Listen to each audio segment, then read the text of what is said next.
Agenda. The people of Kenya require a patriotic public servant and a consummate champion of our constitutional dispensation, our broad-based national governance framework, and the bottom-up economic transformation agenda to support the cabinet and the presidency in delivering in full and on time. This moment calls for an individual who takes pride in a job well done and is humble enough to be a loyal servant of the people, to reach out and mobilize the entirety of government towards delivering for Kenya. Experienced enough to understand the importance of engaging all sectors of our economy to drive transformation, and committed enough to serve professionally, with loyalty, and most importantly, with integrity. I am delighted to affirm that our coalition, and indeed our nation, is blessed with many professionals who meet all these criteria. Among them,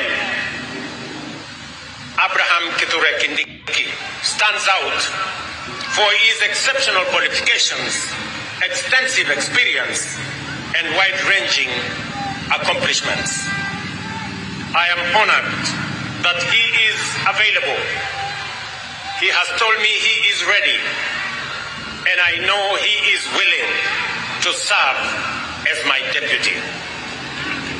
Professor, my young brother, let me call you Abraham K. or Abra K. Welcome to the service of this great nation, Kenya. And let me say this. I have heard you clearly when you took your oath of office and the oath for the due execution of your responsibilities as Deputy President. You have said two fundamental things in your oath. Kenyans were listening. I too was listening. You said that you will serve the people of Kenya and the Republic of Kenya. Abrake, please serve the people of Kenya and the Republic of Kenya. As I told our principal secretaries, as I told our cabinet secretaries, and as I tell every public servant who has a responsibility, who has a duty, who has the honor to serve our nation, let us serve the people of Kenya and the Republic of Kenya. We are not here to serve ourselves or our families or our communities or our regions, or our villages. We are here to serve the Republic of Kenya and the people of Kenya. The second thing that you have said in your oath, I said in my oath, I listened to principal secretaries and cabinet secretaries and others. You have said you will serve without fear, without favor, without affection, and without ill will. My brother Abrake, I listened to you. The people of Kenya were listening to you. Serve without bias, without ill will, without favor, without affection, and without fear. So that together, the people of Kenya can know that their public servants, all of us, elected, appointed in different categories, shall know that we have one nation, one country, one people, and we are called upon by the Constitution of Kenya to serve them without bias, without fear, without favor. And let me undertake in this very historic national ceremony to the people of Kenya And I say this as MCAs listen to me, as members of parliament listen to me, as members of the executive listen to me, those in the judiciary and those in the executive, that the people of Kenya, it doesn't matter, those who live near our oceans, near our lakes, in our mountains, in our valleys, in our arid and semi-arid areas, they are one people, one great nation called Kenya. And I want to commit, pledge, and undertake that we will serve the people of Kenya equally. And no part of Kenya, no community in Kenya, no section of Kenya, no region of Kenya shall be left behind. We are going to work together. I say this to our representatives. Every MCA knows that they were never voted by all the people in their ward. Every member of parliament knows the same, that they were never voted by all the people in their constituency. And so does my friends governors. They know that not everybody in their county voted for them. But they also know that they must serve all the people, whether they voted for them or did not vote for them. Professor, you and me have the honor to serve the people of Kenya. And as I have said before, we will serve the people of Kenya equally. Those who voted for us and those who did not vote for us. The government of Kenya equally belongs to all the people of the Republic of Kenya. Let me also say the following, because this is a very important occasion. To underwrite that our judiciary works, that our legislature works, and we will make sure that our executive works and serves the people of Kenya. I know that we've gone through a journey, but in this journey, we have affirmed to both ourselves as the people of Kenya, to our friends, and to the international community, we have affirmed that Kenya is a constitutional democracy founded on the firm foundation of the rule of law. We believe in freedom, and we believe in making sure that no Kenyan, and none of us is left behind. Today we stand here as a people, united, peaceful, because we are a democracy. We believe in our constitution. We believe in the rule of law, and we are a free people, and we make choices. Let me also say this to all of us who are public servants. It doesn't matter at what level. To all of us, we are reminded on this very historic day that we serve at the pleasure of the people of Kenya, and we serve under the provisions of the law and the Constitution of the Republic of Kenya. And that none of us, irrespective of the office we hold, is greater than what our Constitution says. We must obey, we must submit to the law and to the Constitution, because that is what makes us a nation. Let me say this as I conclude. We have made stride as a nation. Today, Our savings as a percentage of our GDP is growing. We have changed and we have transformed our education system. Today, we have more teachers.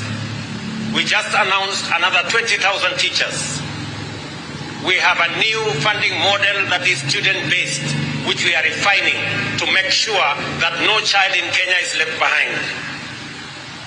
My dear Professor Kindiki, I need your voice. I need your intellect to help me and to help members of our cabinet to profile the things we are doing, to speak to the things that we are doing.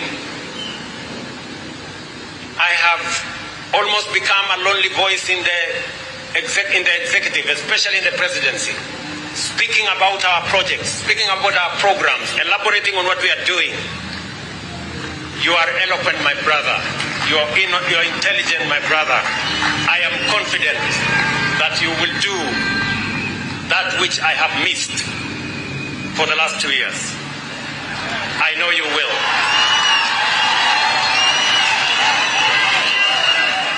We have a huge program on university funding and higher education funding. We have a huge program that today our farmers across Kenya have access to fertilizer. We have a huge program on expanding our irrigation. We have a big program on what we are doing. We need your voice, and we need the voice of those of us in the executive to provide leadership and to see to it that indeed we achieve what we wrote into our constitution. Today, as we wrote in our constitution,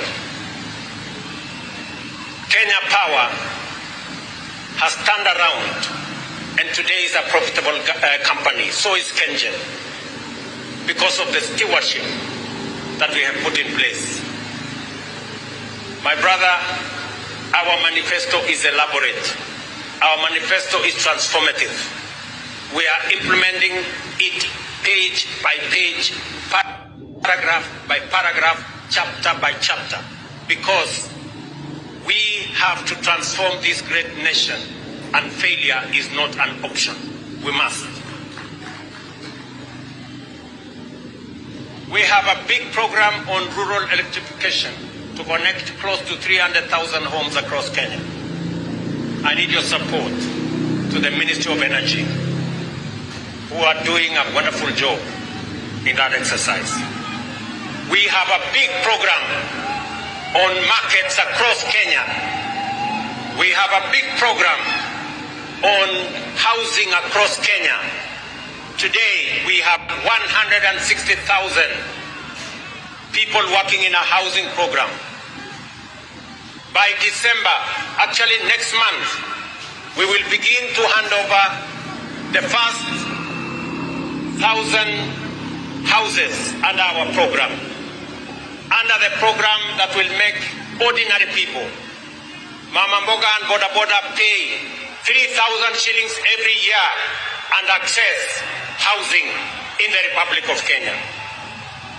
My brother, let me tell you, our universal health coverage is underway. With a bit of challenge initially, but now we are moving. And I want to tell the people of Kenya, we are going to transform this nation. And we have the team. And Professor, welcome to the team that is going to transform Kenya into a great nation that is going to make every Kenyan proud. Let me conclude by saying we have what it takes to transform the Republic of Kenya. And I am committed to making sure that whatever it takes, whatever decisions that have to be made, we will make them so that our nation can truly be transformed. As I talk to you, 10,000 young people are now engaged in climate works in Nairobi. we intend to take that in the next few months into 40 and 50,000 young people. And I commit to the people of the great city of Nairobi that we are going to clean the Nairobi River and we are going to transform it into a better, different causeway as we transform the city in the sun, the headquarters of the environment in the world, where we have UNEP in Nairobi.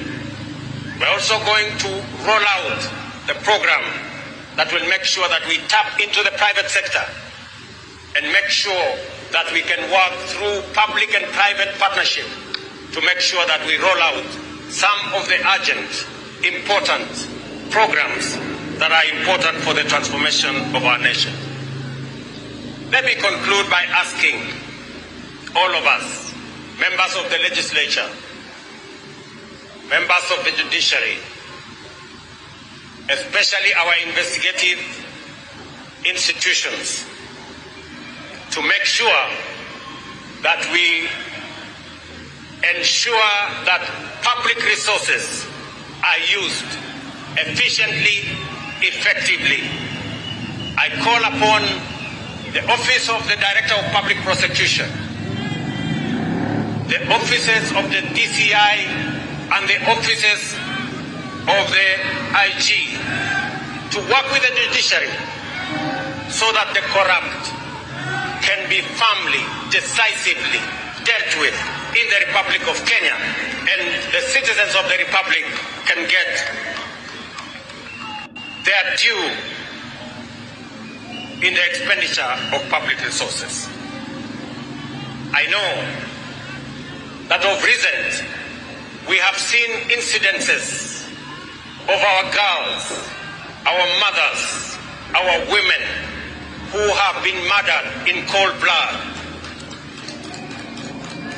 And let me say this, that the DCI and all the investigative authorities in the Republic of Kenya must stand up to these criminals, and we must deal decisively and firmly. And I want to ask us as a society to be careful with strangers, to be careful with people who lure our girls, our women into situations that compromise their security. But we must be on the lookout, all of us as a nation. This is yet another moment. This is yet another beginning. And I am confident that we are going to take Kenya to the next level. Professor Kindiki, as you and all know, there is much to be done to fulfill our commitments and set our nation on the path to prosperity. I expect you to embark on your duties with dispatch and zeal. I wish you success as you begin your service in the high office you have assumed today. May God bless you. May God bless your family. And may God bless our great republic, the nation of Kenya. Asanteni sana, Mungu awabariki, na tutasonga mbele pamoja. Asanteni.